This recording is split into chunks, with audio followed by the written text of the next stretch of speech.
नमस्कार दोस्तों। आज मैं आपको सुनाने जा रही हूँ पति ने दूसरी औरत के चक्कर में आकर पत्नी को छोड़ दिया। फिर पत्नी ने किया कुछ ऐसा कि पति के होश ठिकाने आ गए। मीरा की कम उम्र में शादी हो गई थी। राहुल ने उसे पहली बार अपनी बड़ी बहन के यहाँ देखा था और देखते ही पसंद कर लिया था। 12वीं कक्षा की परीक्षा देकर वे अपनी बहन के घर छुट्टियां बिताने आई थी। उसे तो इस बात का पता ही नहीं था कि राहुल उसे पसंद करता है। राहुल ने उसकी दीदी और जीजाजी से आकर कहा था कि मीरा उसे बहुत पसंद है। एक दिन दीदी ने भी उसे बताया कि राहुल आया था, तेरे बारे में बात कर रहा था, तो तुझे पसंद करता है और तुझसे बात करना चाहता है। तेरी क्या मर्जी है बता देना। मेरी कोई मर्जी नहीं है दीदी, मुझे नौकरी करनी है और पिताजी की सहायता करनी है। तुझे तो मालूम ही है कि पिताजी की आर्थिक स्थिति ज्यादा अच्छी नहीं है, जिसके कारण मुझे भी आगे पढ़ाने से मना कर दिया। मीरा ने बड़ी शांति से कहा, ठीक है, तू जो कहना चाहती है राहुल से ही कहना, तेरे ऊपर कोई दबाव नहीं है। फिर भी पापा की हालत को देखते हुए इस बात पर विचार करना, क्योंकि राहुल अच्छा लड़का है तथा अच्छी कंपनी में नौकरी करता है। दीदी ने भी बड़ी शांति से समझाया। मीरा की इच्छा थी कि आगे की पढ़ाई करे और उच्च शिक्षा प्राप्त करे, परंतु उसके पापा की आर्थिक स्थिति अच्छी ना होने के कारण आखिर इच्छा ना होते हुए भी शादी के लिए सहमति देनी पड़ी। राहुल ने कभी शादी से पहले दहेज की बात नहीं की, परंतु घर वालों के मन में कहीं ना कहीं दहेज को लेकर लालच तो था ही, जो बाद में मीरा के जीवन में एक काला अध्याय बनकर सामने आया। मीरा के पापा दहेज नहीं दे पाए। बहुत ही साधारण तरीके से शादी हो गई। मीरा चाहती थी कि शादी के बाद अपनी पढ़ाई जारी रखे, परंतु राहुल ने कभी चाहा ही नहीं कि मीरा उससे ज्यादा पढ़ लिख जाए। उसके सपने मन के किसी कोने में दब तो गए, परंतु समय समय पर उसमें एक टीस उठती रहती थी। मीरा ने भी इसे नियति मानकर सब स्वीकार कर लिया और घर गृहस्थी में व्यस्त हो गई। 2 बच्चे, घर परिवार में सास ससुर देवर ननद, सबकी जिम्मेदारी एक साथ आ पड़ी थी मीरा के कंधों पर। कहने के लिए बड़ा परिवार था, पर जब कोई आवश्यक कार्य हो तो मीरा को ही सब कुछ संभालना पड़ता था। एक बड़ा देवर ऑफिस जाता था, उसके लिए चाय नाश्ता बनाना। छोटा देवर कॉलेज जाता था, उसके लिए भी नाश्ता तैयार करना और टिफिन बॉक्स तैयार करना। 2 नंदे स्कूल में पढ़ती थी, उसके लिए भी चाय नाश्ते के साथ टिफिन बॉक्स तैयार करना मीरा की रोजमर्रा के कार्य में शामिल था। देवर ननद घर से निकल पड़ते तो उसके पश्चात सास ससुर की सेवा, उनके लिए मनपसंद भोजन बनाना, नहाने के लिए पानी गर्म करना, उचित समय पर दवा एवं पानी का ग्लास सामने रखना। इतनी सेवा करने के बाद भी तो किसी को खुशी नहीं कर पाई थी वह। मायके से दहेज लेकर जो नहीं आई थी, गरीब बाप की बेटी थी, पर वह पढ़ी लिखी थी और पढ़ने में होशियार भी थी। सबकी यातना सहते सहते तथा सबकी बातें सुनते सुनते बहुत थक चुकी थी मीरा। बात तब और बिगड़ गई जब बच्चों की पढ़ाई की बारी आई। हमेशा वही पैसों का रोना धोना। कई बार अपने पति को समझाने की कोशिश की कि मुझे नौकरी करने दो तो बच्चों की अच्छी परवरिश हो जाएगी, पर मीरा की एक न चली। सास ससुर तथा उसके पिता को ये पसंद ही नहीं था कि वह कहीं जाकर नौकरी करे। नौकरी करने जाएगी तो सबकी सेवा कौन करेगा। राहुल का कहना था कि औरतें घर पर ही अच्छी लगती हैं। पूरे परिवार के विचार औरतों को लेकर अच्छे नहीं थे। मीरा के मन में ये उतल पुतल चल रहा था कि मैं तो अपने मन की इच्छा पूरी नहीं कर पाई। उच्च शिक्षा लेना चाहती थी, नहीं ले पाई, परंतु बच्चों की जिंदगी के साथ कोई खिलवाड़ नहीं होने दूंगी। नौकरी तो मुझे करनी है, चाहे सबकी मर्जी से करूं या फिर बिना मर्जी के। सबने मर्जी दे दी तो अच्छी बात है, वरना सबके विरुद्ध जाकर मुझे कदम उठाना ही पड़ेगा। मन में एक दृढ़ निश्चय लेकर मीरा ने दर्द लेते हुए मन की सारी दुविधा बाहर निकाल दी। आखिर एक दिन बच्चों के भविष्य के बारे में सोचकर सबके विरुद्ध जाकर मीरा ने नौकरी के लिए आवेदन भेज दिया और उसे एक सरकारी ऑफिस में नौकरी मिल गई। घर के काम के लिए उसने एक नौकरानी रख ली थी। बच्चे तो थोड़े से बड़े हो ही गए थे, तो उनके सुबह स्कूल भेजकर नौकरी के लिए निकल पड़ती। शाम को आकर फिर वही सबकी सेवा। फिर भी कोई संतुष्ट ना था। कभी थोड़ी देर आराम करने के लिए बैठ जाती तो पति देव से ताने सुनने को मिल जाते। कौन सी राजकुमारी हो तुम? तुम्हारे पापा कौन सी रियासत के राजा हैं जो इतने नखरे हैं तुम्हारे? नौकरी अपनी मर्जी से की है तो सब कुछ संभालना तो पड़ेगा ही। तो मेरी सैलरी किसी काम नहीं आती है क्या? सब कुछ मैं अकेली हजम कर जाती हूँ क्या? मीरा भी बोल पड़ती। आखिर कब तक सुनती पति की बातें? सैलरी की धमकी मत दो। इतने सालों तक मैंने सारा खर्चा उठाया है। कौन से तुम मायके से दहेज लेकर आई थी? पति तीखे शब्दों का वाण चलाता। दहेज की धमकी हमेशा मत दिया करो। दहेज लेना कानून अपराध है, शायद तुम्हें पता है। व्यथित होकर मीरा कह देती, हाँ हाँ, ऑफिस में जाकर केवल तुम्हारे पर ही नहीं निकलते हैं। अभी तो तुम्हारी जुबान भी काफी लंबी हो गई है। वहां में उड़ने लगी हो आजकल तुम। पता नहीं किस किस से मिलकर आती हो और तुम्हें ऐसी बुद्धि मिल जाती है। फिर पति देव शब्दों के वाण चलाते। चरित्र पर उंगली मत उठाना, बर्दाश्त नहीं कर पाऊंगी। व्यतीत होकर मीरा जवाब देती, उठाए तो क्या कर लोगी? घर छोड़कर चली जाओगी किसी के संग? आंखें तैराकर पति देव बरस पड़ते। हाँ हाँ, चली जाऊंगी किसी दिन घर छोड़कर। बातें जब बर्दाश्त से बाहर हो जाती तो मीरा चुप नहीं रहती। तो जाती क्यों नहीं है? किसने रोका है तुम्हें? यार दोस्तों की कमी है क्या तुम्हारी? सब पता है मुझे, किस किस से मिलती हो, बातें करती हो। शक करने की तो आदत सी पड़ गई है राहुल को। हाँ हाँ, करती हूँ बातें। मेरे ऑफिस के मेरे सहयोगी हैं, तो क्यों ना करूं बातें। राहुल उस पर शक करता तो मीरा बर्दाश्त नहीं कर पाती। तो तमाचे पड़े थे उसके गालों पर और वह अपमानित होकर रो पड़ी थी। अपमान के घाव का जो चिन्ह उसके हृदय पर अंकित है, वह आज भी कभी कभी दुखने लगता है। इतना लांछन, इतना अपमान उसके हिस्से में आया कि वह दिन याद करके वह सिहर उठी थी। मीरा से जब बातें बर्दाश्त नहीं होती तो वह कमरा छोड़कर चली जाती और अपने काम में लग जाती या फिर बच्चों को पढ़ाने में व्यस्त हो जाती। और करती भी क्या बेचारी? अब तो शक करना और बात बात में ताने मारना उसके पति की आदत सी बन गई थी। कहते हैं ना कि इंसान जितना सहता है सामने वाला उसे उतना ही कमजोर समझने लगता है। मीरा के साथ भी वही सब हो रहा था। अपने बच्चों की जिंदगी के बारे में सोचकर वह सब सहती जा रही थी। बेवजह शक करना तो अब राहुल की आदत सी बन गई थी। एक बार शक का बीज मन में बो दिया तो पलवित होकर विष वृक्ष बनने में समय नहीं लगता और उसकी टहनियां तो ऐसी फैलती हैं कि उसकी छाया में कोई नन्हा पौधा पनप ही नहीं सकता। मीरा देख रही थी कि शक का विष वृक्ष एक दिन उसकी जिंदगी के साथ साथ बच्चों की जिंदगी को भी तबाह करके रख देगा। वह हर हाल में बच्चों की जिंदगी बचाना चाहती थी। एक दिन की बात मीरा भूलना चाहती है पर भूला नहीं पाती। ऑफिस से तबीयत कुछ खराब होने लगी थी। घर आकर वह सीधे बिस्तर पर पड़ गई। बहुत जोर से सिर दर्द हो रहा था। बच्चे बाहर आंगन में खेल रहे थे। पति देव ऑफिस से आ चुके थे। उनकी आदत थी ऑफिस से आने के पश्चात गर्मा गर्म चाय पी लेंगे। पर जब तक मीरा ऑफिस से नहीं आ जाती कौन चाय बनाकर पिलाएगा? पति देव इंतजार कर रहे थे कि कब मीरा आए और चाय बनाकर पिलाए। मीरा को लेटा हुआ देखकर उसने तबीयत के बारे में कुछ नहीं पूछा बल्कि सीधा सवाल किया, क्यों महारानी? महारानी को क्या हो गया आज?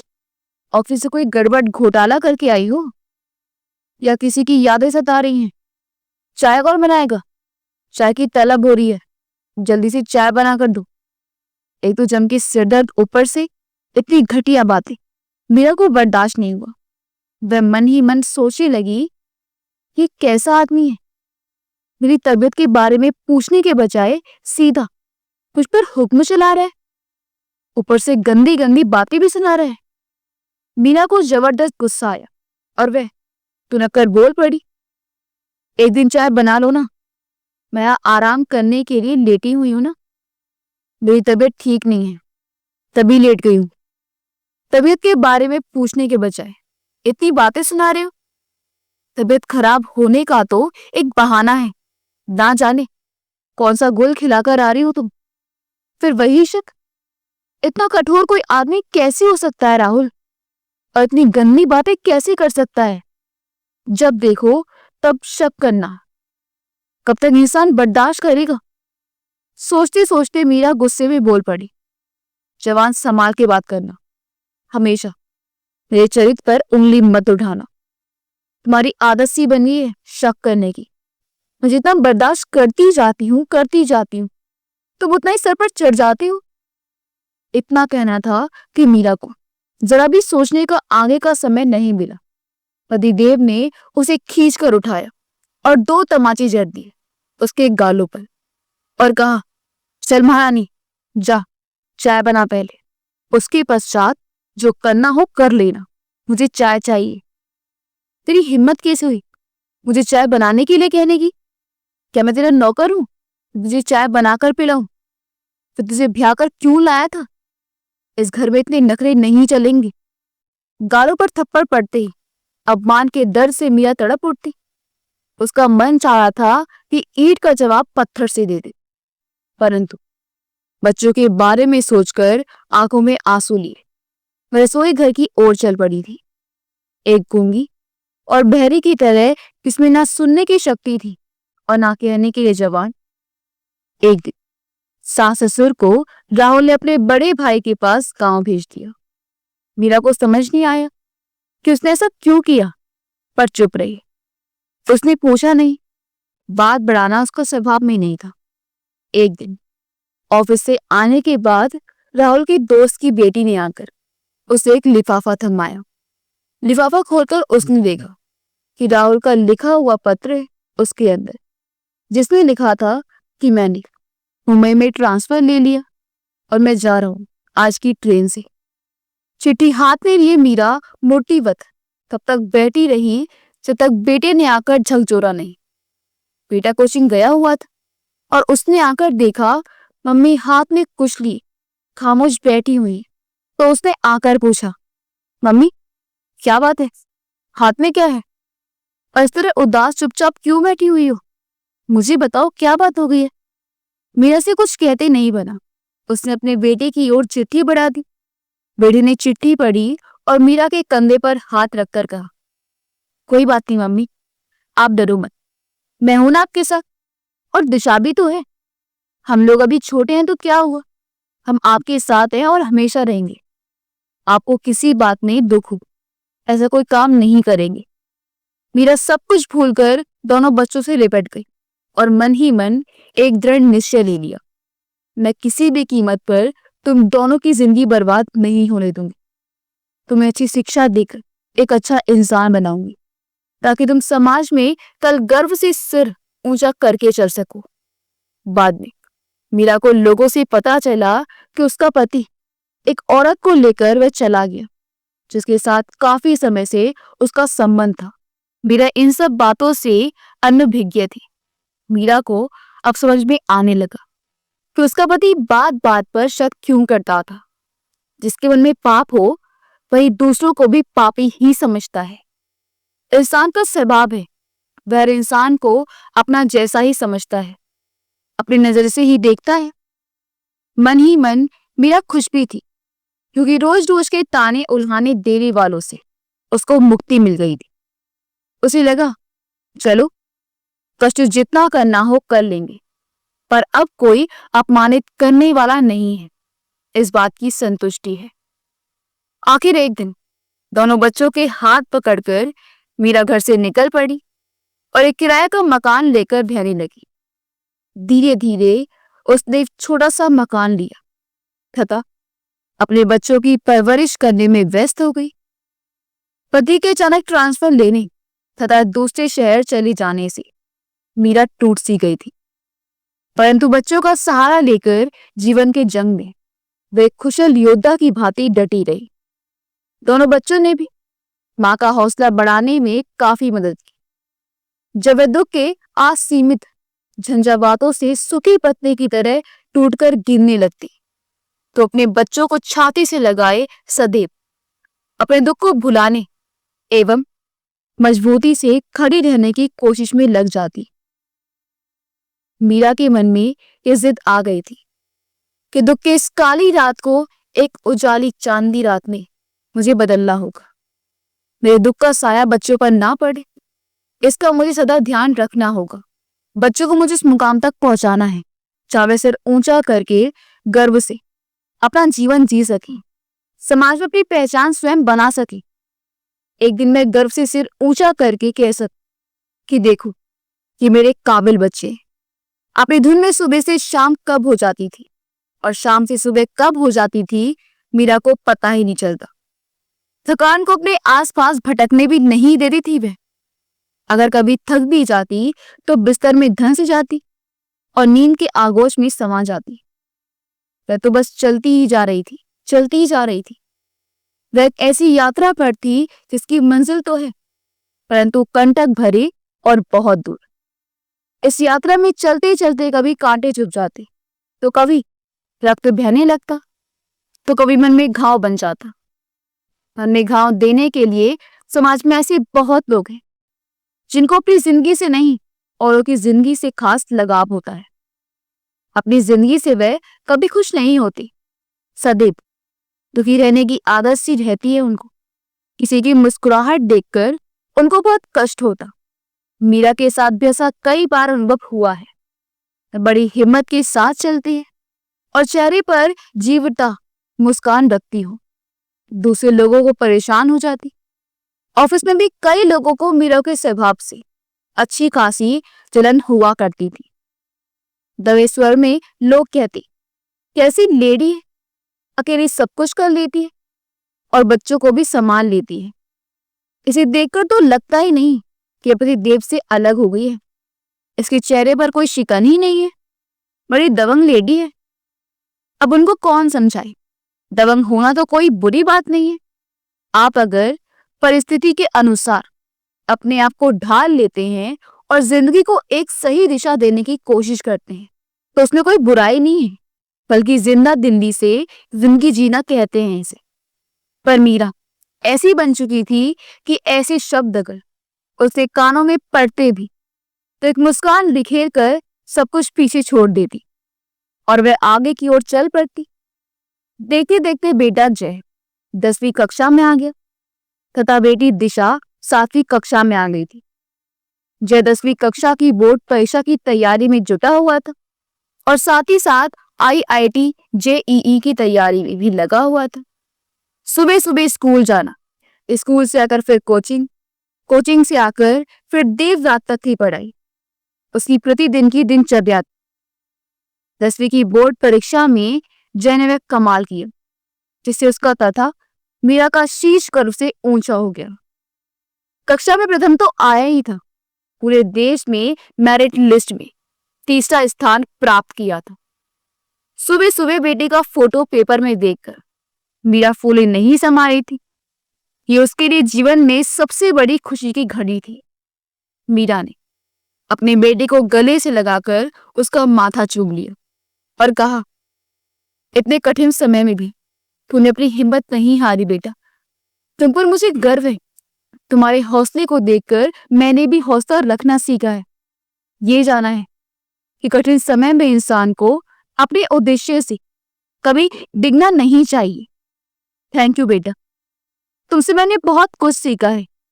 दिल पर छाए हुए दुख के काले घन जैसे धीरे धीरे छट रहे थे। बीती रातों की काली स्याही को भुलाकर वह भोर की लालिमा फैलने की प्रतीक्षा करने लगी और बच्चों के भविष्य के सपने बुनने लगी। राहुल ने ट्रांसफर लेते समय जो लेटर दिया था उसमें उसका फोन नंबर भी था। बेटे की सफलता से मीरा इतनी खुश थी कि खुशी उसे नहीं समझ रही थी।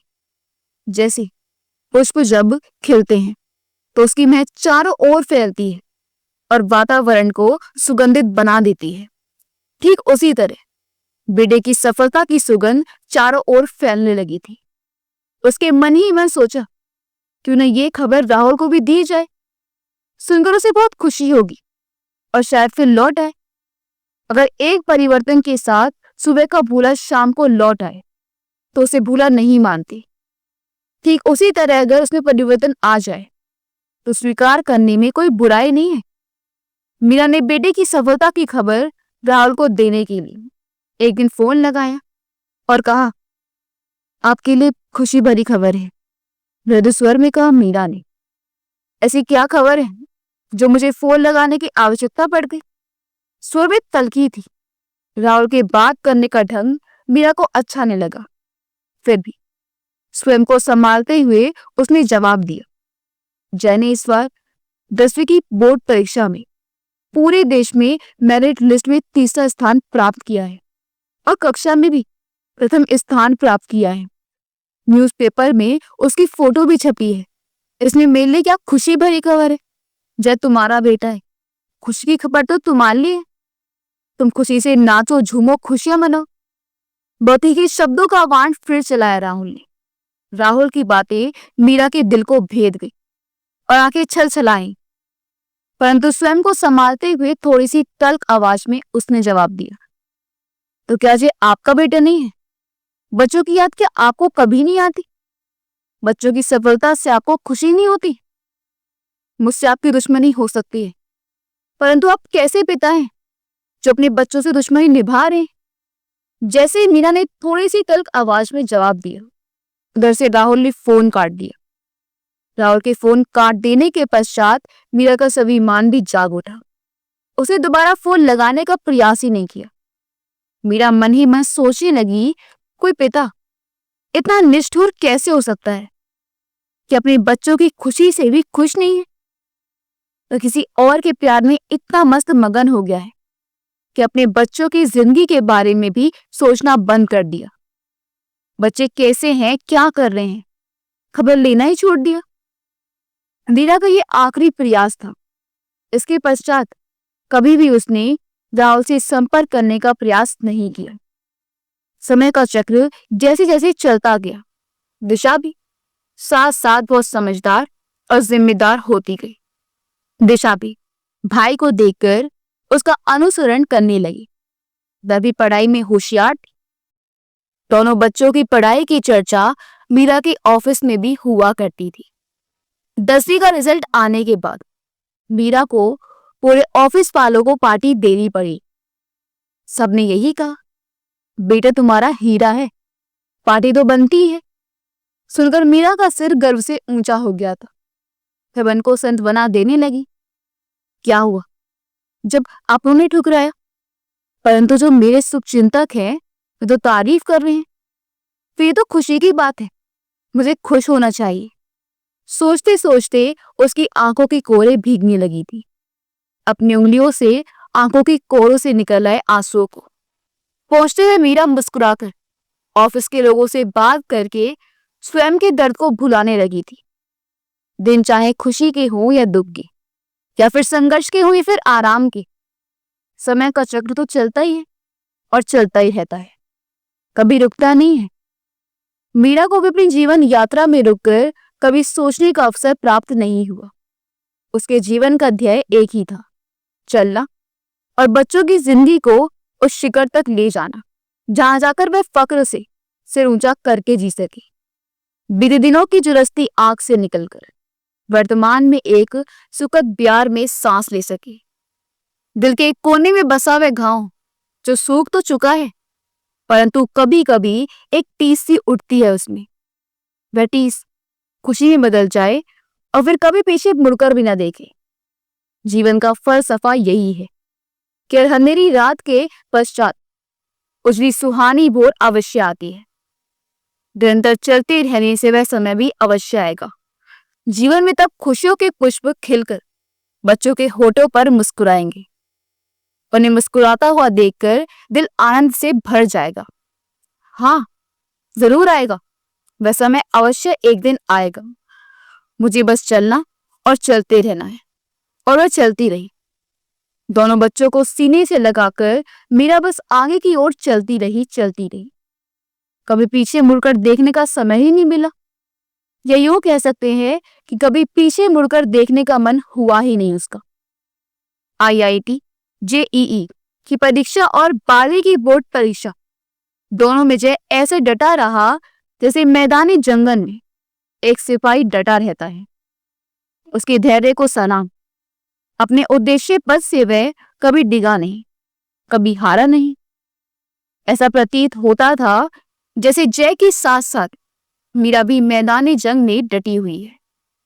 दोनों के बुलंद हौसले को देखकर मीरा का मन गर्व से भर उठता और खुशी से उसकी आंखें भीग जाती। अपने बेटे की इतनी दृढ़ इच्छा शक्ति देखकर किस मां का शीश गर्व से ऊंचा नहीं होगा। मीरा का शीश ऊंचा हो गया। बेटे की दृढ़ इच्छा शक्ति को देखकर मीरा में भी दृढ़ता आ जाती और कर्तव्य पथ पर चलने का हौसला मिलता उसे। 12वीं की परीक्षा का रिजल्ट आ गया। उन्हें एक बार जय ने अपनी जीत का डंका बजाया। स्कूल में तो प्रथम स्थान प्राप्त किया ही था। देश में मेरिट लिस्ट में उसकी 5वीं रैंक आई। उस रात की बात भुलाई नहीं भूलती मीरा। कितने बेचैन थे तीनों, जय, दिशा और मीरा। तीनों जाग रहे थे। किसी की आंखों में नींद नहीं थी। नींद कोसों दूर थी। ये सोचकर कि सुबह IIT JEE का रिजल्ट आने वाला है। क्या होगा रिजल्ट? जय को स्वयं पर भरोसा था और मीरा को अपने जय पर। परंतु भरोसा होने के पश्चात भी मन कहाँ मानता है। मन तो इतना चंचल है कि कभी कुछ सोचता है और कभी कुछ। सकारात्मक और नकारात्मक विचारों की लहरों में मन एक बार डूबता, फिर उसे किनारा मिलता, फिर डूबता, फिर किनारे पर आ जाता। बस रात भर यही चल रहा था। नींद और आंखों के बीच लुका छुपी का खेल। पलकें इतनी भारी हो रही थी कि ऐसे चिपक रही थी जैसे किसी ने उस पर शहद लगा दिया। मेरा को पूरा विश्वास था कि परीक्षा परिणाम अच्छा ही आएगा। फिर भी मन है कि कुछ देखे बिना मानता ही नहीं। वह रात इतनी तनाव भरी थी कि आज भी मीरा के मानस पटल पर स्पष्ट अंकित है। उस समय घर में ज्यादातर नेट नहीं हुआ करता था। सुबह सुबह जय को लेकर मीरा कैफे में गई। वहां जाकर परीक्षा परिणाम पता चला तो मीरा की अत्यधिक खुशी का सैलाब अपने धैर्य का बांध तोड़कर आंखों के रास्ते से निकल पड़ा। उस समय मीरा की आंखें रो रही थी और होठों पर मुस्कान खिल रही थी।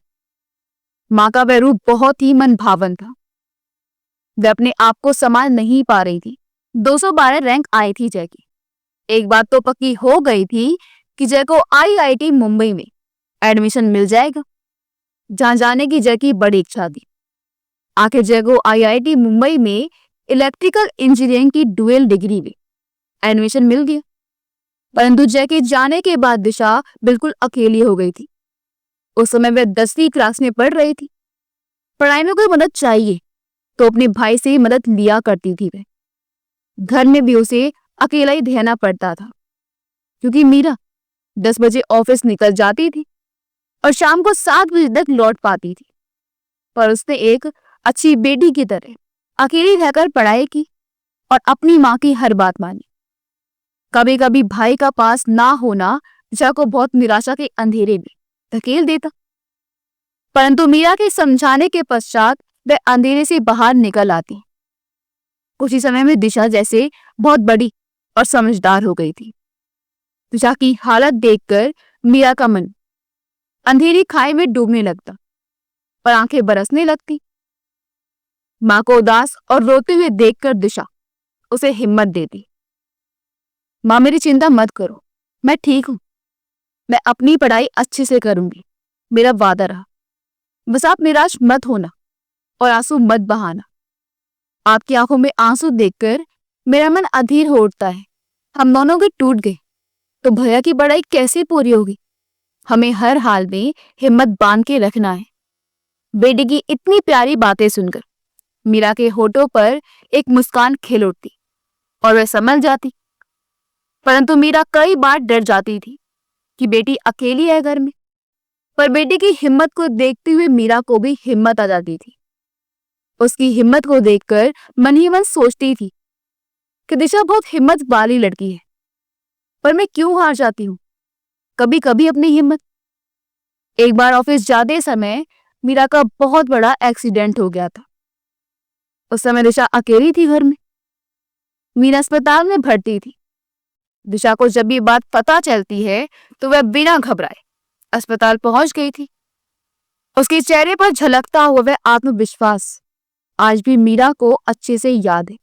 उसकी आंखों में ना डर था ना आंसू थे, क्योंकि वह जानती थी अगर मैं घबरा गई तो मां जरूर घबरा जाएगी।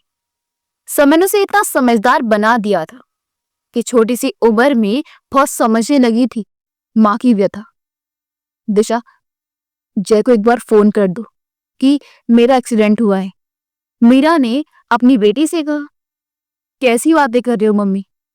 अभी भैया को अगर पता चल गया तो अपनी पढ़ाई छोड़कर घबरा के घर आ जाएगा। इससे क्या फायदा होने वाला है? मैं संभाल लूंगी ना सब कुछ, तुम डरो मत। दिशा ने अपनी मां को ढांढस बंधाया। दिशा का आत्मविश्वास देखकर मीरा की आंखों से खुशी के आंसू छलक पड़े। दिशा ने मां की आंखों के आंसू पोंछते हुए बस इतना कहा, मैं जानती हूं मेरी मां बहुत हिम्मत वाली है, बस अपनी ममता के कारण कभी कभी कमजोर पड़ जाती है। दोनों मां बेटी ने एक दूसरे को देखकर मुस्कुरा दी और सारा तनाव छूमंतर हो गया। कई वर्ष हो गए, पति राहुल ने ना तो बच्चों की खैर खबर ली और ना ही मीरा से किसी तरह का संपर्क किया। मीरा चाहती तो अदालत तक जा सकती थी तलाक के लिए और बच्चों के भरण पोषण की मांग कर सकती थी, परंतु वह स्वाभिमानी थी। उसकी स्वाभिमान को इतनी चोट लगी थी कि उसने उस व्यक्ति से 1 रुपया भी लेना पसंद नहीं किया। अपने दम पर बच्चों की परवरिश करती रही। कई लोगों ने कहा भी था कि तुम कोर्ट केस कर दो तो तुम्हें बच्चों का भरण पोषण मिल जाएगा, पर मीरा समय गंवाना नहीं चाहती थी, क्योंकि उसके पास इतना समय नहीं था कि कोर्ट कचहरी के पीछे भागती फिरे हुए। वैसे कई बार उसका मन कहता था अन्याय के विरुद्ध आवाज उठानी चाहिए, परंतु उससे क्या उम्मीद करना जिसके अंदर मानवता से युक्त एक दिल की जगह एक मतलबी दिल बसा हुआ हो। मीरा इस बात से डर रही थी कि कोर्ट कचहरी के पीछे भागते भागते समय हाथ से निकल न जाए और बच्चों की परवरिश में कोई कमी न रह जाए, बच्चों की जिंदगी पर किसी तरह की कोई आंच ना आ जाए और भविष्य के जो सपने सजोए हुए हैं उसमें कोई विघ्न घटे। ये मीरा को कतई मंजूर ना था। बच्चों को कोर्ट कचहरी ले जाना और फिर वहां पर हुई बातों और घटनाओं का बच्चों के दिल पर विपरीत असर करे, ये मीरा नहीं चाहती थी। इसलिए उसने ये निर्णय लिया कि जब मुझे उस इंसान से आर्थिक सहायता चाहिए ही नहीं तो क्यों मैं अपना समय बर्बाद करूं। उसने एक कठोर कदम उठाया जिसमें कोर्ट कचहरी के लिए कोई जगह नहीं थी। जीवन के सफर में अकेली औरत को भागते हुए देखकर आसपास के लोगों का नजरिया भी बदल गया था। कुछ लोग तो ताने मारने लगे थे, कुछ लोग अजीब अजीब नजर से देखने लगे थे। एक दिन उसने किसी को कहते सुना, बाप रे कैसी औरत है, अपने पति को तो भगा दिया घर से, अब अकेली सारा कुछ संभाल रही है, लोक लाज का भी डर नहीं है। एक दिन पड़ोसन ने तो सामने ही कह दिया, बाप रे इस औरत को तो बिल्कुल डर भी नहीं है और लाज शर्म भी नहीं है, पति के बिना भी इतने अच्छे से खुशी खुशी बच्चों के साथ जिंदगी गुजार रही है जैसे कुछ हुआ ही नहीं। मीरा को लगा किसी ने कानों में गर्म पारा डाल दिया हो। वह अधिक देर तक बर्दाश्त नहीं कर पाई, डटकर उसके सामने खड़ी हो गई और बोल पड़ी, मैं डर के घर में बैठ जाती हूँ, एक काम करिए आप मेरे बच्चों की परवरिश भी कर दीजिए और भरण पोषण का खर्चा भी दीजिए। आपको अगर इतनी चिंता है मुझे लेकर, बेहतर होगा कि आप अपनी चिंता करिए, मेरी चिंता मुझ पर छोड़ दीजिए। मैंने आप लोगों से कभी कुछ नहीं कहा, इसका मतलब ये नहीं है कि मुझे कहना आता ही नहीं है। मैं फालतू की बातों में पड़ना नहीं चाहती, इसलिए चुप रहती हूँ। और मेरे पास इतनी फुर्सत भी नहीं है आप लोगों से बेकार की बातें करने के लिए। उस दिन मीरा शेरनी की भांति दहाड़ पड़ी थी और पड़ोसन चुपचाप अपने घर के अंदर चली गई थी। उसने दोबारा फिर कुछ कहने की हिम्मत नहीं की। राहुल के कहने पर उसके घर वालों ने कई बार संपर्क करने की चेष्टा की और कहा कि जो भी गलती हुई है राहुल से उसे माफ कर, दोबारा अपनी जिंदगी शुरू करो। राहुल को शायद धीरे धीरे महसूस होने लगा था कि अपना खून अपना होता है। बच्चों की याद आने लगी थी शायद, और जो जिंदगी वह भी जी रहा था उससे शायद दिल भर चुका था, परंतु पानी सर के ऊपर से निकल चुका था। अब राहुल से किसी तरह की कोई उम्मीद नहीं थी मीरा को, और फिर क्यों करे ऐसे रिश्ते की शुरुआत जिसकी बुनियाद शक पर पड़ी हो। शक का कीड़ा अगर एक बार किसी रिश्ते के बीच में घुस जाए तो घुन की तरह उस रिश्ते को अंदर तक खोखला बना देता है। शक वह विषय जो किसी रिश्ते को जड़ से खत्म करने के लिए काफी होता है।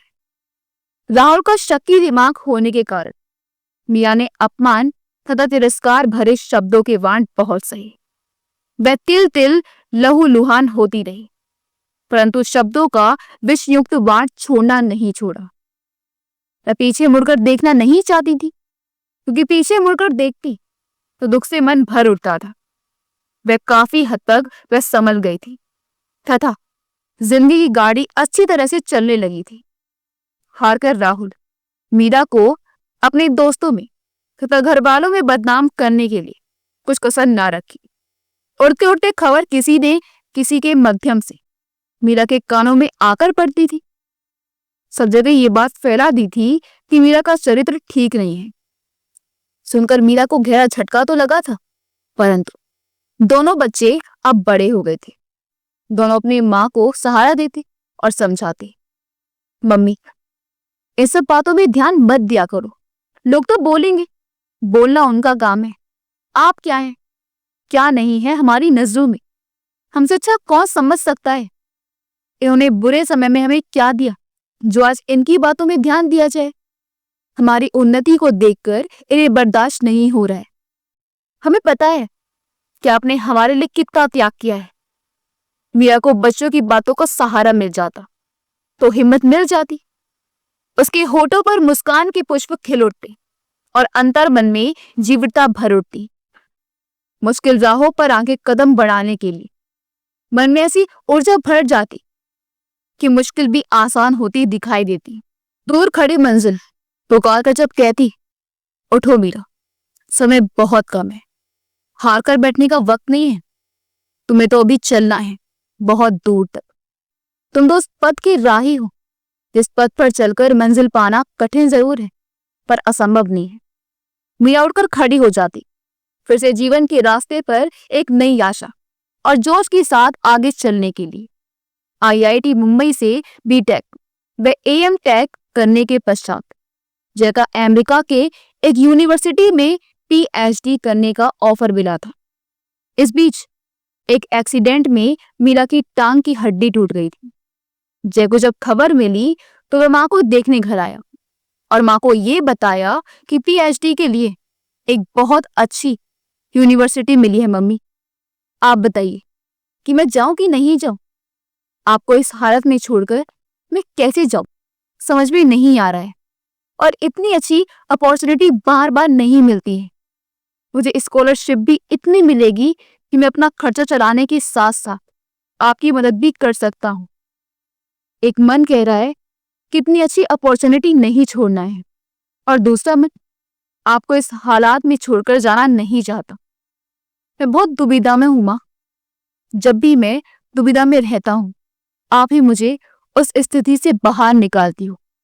अब आप ही बताओ मुझे क्या करना चाहिए और क्या मेरा कर्तव्य है। मीरा टूट चुकी थी मन से। अपनी बेटी को क्या जवाब दे, वह स्वयं तय नहीं कर पा रही थी।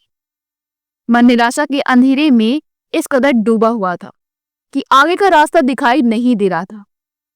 जहां तक नजर जा रही थी केवल सूनापन और उदासी नजर आ रही थी। बात अकेले जय की नहीं है। जो तो फिर भी उच्च शिक्षा प्राप्त कर चुका था, परंतु दिशा का क्या? मैं तो उसी साल 12वीं के एग्जाम देने के बाद आईआईटी की तैयारी में लगी हुई थी। अचानक एक्सीडेंट हो जाने के कारण दिशा को कोचिंग क्लास भी छोड़नी पड़ी। एक निराशा का अंधेरा मन को घिरे हुए था कि अचानक अमावस की काली रात आकर मन को और निराशा के अंधेरे में धकेल दी। बहुत आत्ममंथन के पश्चात मीरा ने बेटे से कहा, तुम चले जाओगे तो इस घर का क्या होगा? 3-4 महीने तक तुम्हें उठ भी नहीं पाऊंगी बिस्तर से। कौन घर को संभालेगा? और दिशा की पढ़ाई कैसे होगी? तुम इंडिया में ही रहकर कर लो पीएचडी। घर आते जाते रहोगे तो मुझे और दिशा को आत्मबल मिलेगा।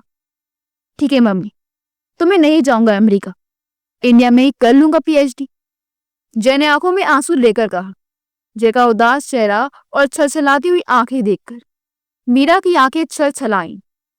बेटे के मन की पीड़ा मीरा महसूस करने लगी। बड़ी मेहनत के बाद उसे मौका मिला था विदेश जाकर उच्च शिक्षा प्राप्त करने का। भला कितने लोगों को यह मौका मिल पाता है अभी पीएचडी करने का? मीरा का मन बार बार उससे यही प्रश्न कर रहा था, क्या ये सही कर रही है मीरा? अपने बेटे के साथ अन्याय नहीं कर रही है क्या? उसकी प्रतिभा को नष्ट नहीं कर रही है क्या? क्या स्वयं को कभी क्षमा कर पाएगी मीरा?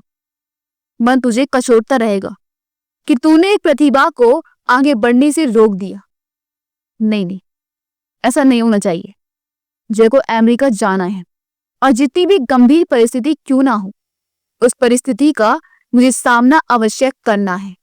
मैं हार नहीं मानूंगी।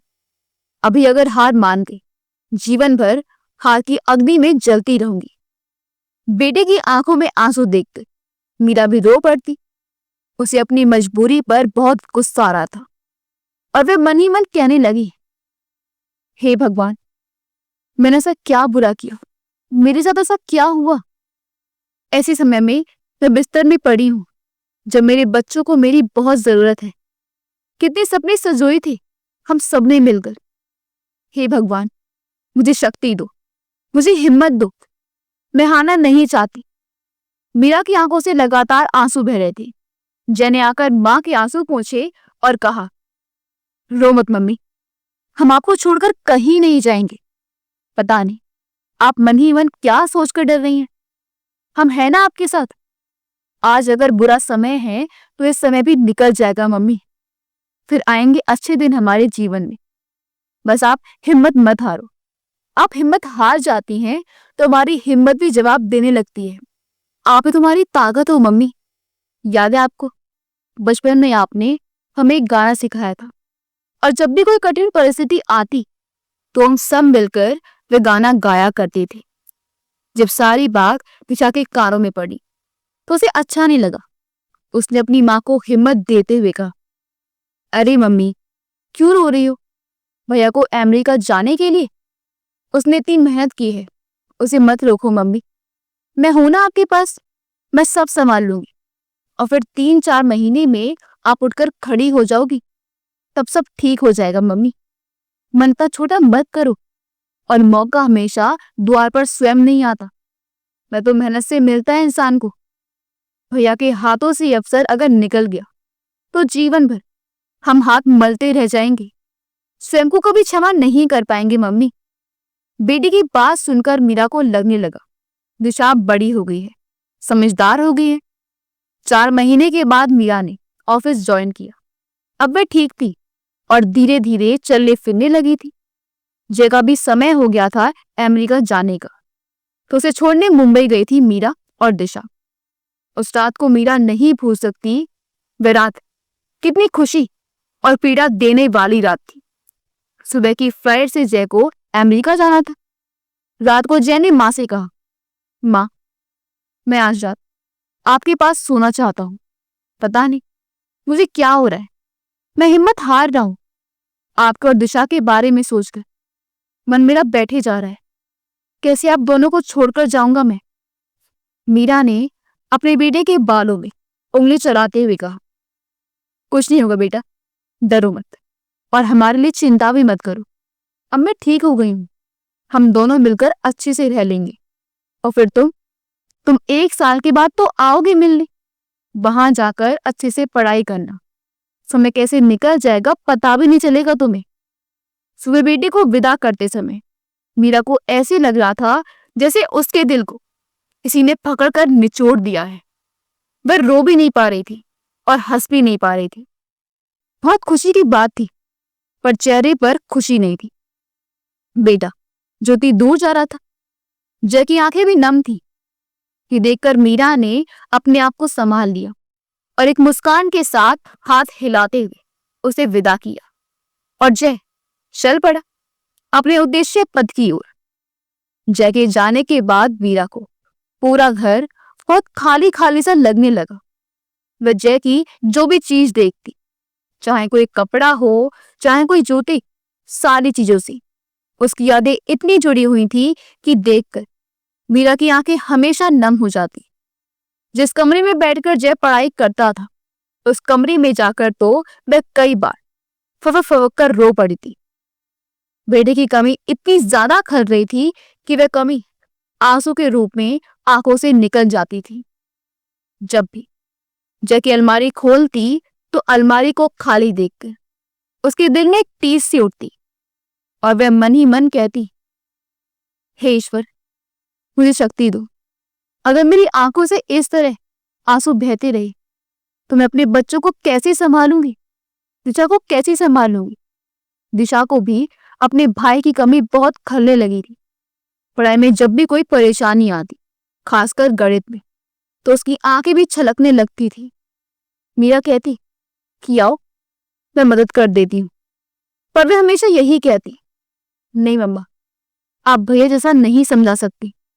वो कितने प्यार से मुझे सब चीजें समझाया करता था, मुझे उसकी कमी बहुत महसूस होती है। मीरा बेटी को अपनी बाहों में भर लेती और ढाढ़स बंधाकर कहती, कोई बात नहीं बेटा, भैया तो अच्छे काम के लिए गए हैं, तुम पढ़ाई में मन लगाओ और एक दिन तुम्हें भी जाना है। फिर दोनों माँ बेटी मिलकर थोड़ी देर रो लेते, मन हल्का करने के लिए। बोर्ड परीक्षा से पहले दिशा की अचानक बहुत ज्यादा तबीयत खराब हो गई थी, तो उसे कोचिंग भी छोड़ना पड़ा। वह छोड़ना नहीं चाहती थी, पर मीरा को लगा जिंदगी से बढ़कर कुछ भी नहीं है। अगर जिंदगी रही तो मंजिल मिल जाएगी कभी ना कभी। दिशा घर में रहकर अपनी पढ़ाई करने लगी। मैं बोर्ड परीक्षा की तैयारी में व्यस्त हो गई। 12वीं की बोर्ड परीक्षा का रिजल्ट आया तो दिशा को इतनी खुशी नहीं हुई जितनी होनी थी। आशा के मुताबिक रिजल्ट नहीं आया था। मीरा समझ गई थी कि जय के जाने से उसकी पढ़ाई पर असर पड़ा है, क्योंकि वह घर में अकेली रहकर पढ़ाई करती थी। मीरा तो सुबह ऑफिस जाती और शाम को लौटती। मीरा ने बेटी को समझाया, हिम्मत दी, कोई बात नहीं बेटा, यहीं पर जिंदगी खत्म नहीं होती है। आगे की पढ़ाई तुम अच्छे से करना। मेहनत करने वालों की कभी हार नहीं होती है बेटा। छोटी सी बात में हार जाएंगे तो जिंदगी के कठिन रास्ते पर आगे कैसे बढ़ेंगे। इस तरह कभी मीरा बेटी को हिम्मत देती, कभी दिशा माँ को हिम्मत देती और समय का चक्र आगे चलता जाता। IIT JEE क्लियर करने में दिशा सफल नहीं हो पाई। वह निराशा के घोर अंधेरे में धंसती चली जा रही थी। ऐसी कठिन परिस्थिति में मीरा ने स्वयं को भी संभाला और दिशा को भी संभाला। AIEE की परीक्षा का परिणाम भी बहुत अच्छा नहीं रहा, परंतु उसे शहर के गवर्नमेंट इंजीनियरिंग कॉलेज में दाखिला मिल गया। इसी कॉलेज से मैकेनिकल इंजीनियरिंग में बीटेक करते करते एमटेक की तैयारी में लग गया। कहते हैं ना कि जहां चाहा वहां रहा, ये कहावत दिशा पर लागू हो जाती है। उसका अथक परिश्रम और आत्मविश्वास ने उसका साथ दिया। इस बार गेट परीक्षा का परिणाम आया तो दिशा के चेहरे पर खुशी की उजली किरणें बिखर गई। इस बार दिशा की जय हुई। इस बार परिणाम अच्छा आया एवं अच्छी रैंक मिली। उसे IIT रुड़की में दाखिला मिला। उसी कॉलेज से उसने एमटेक की डिग्री लेने के साथ साथ विदेश जाने की तैयारी करने लगी। आखिर वह दिन भी आ गया जब दिशा को अमेरिका के एक अच्छी यूनिवर्सिटी में MS करने की अनुमति मिल गई। दिशा और मीरा दोनों बहुत खुश थे।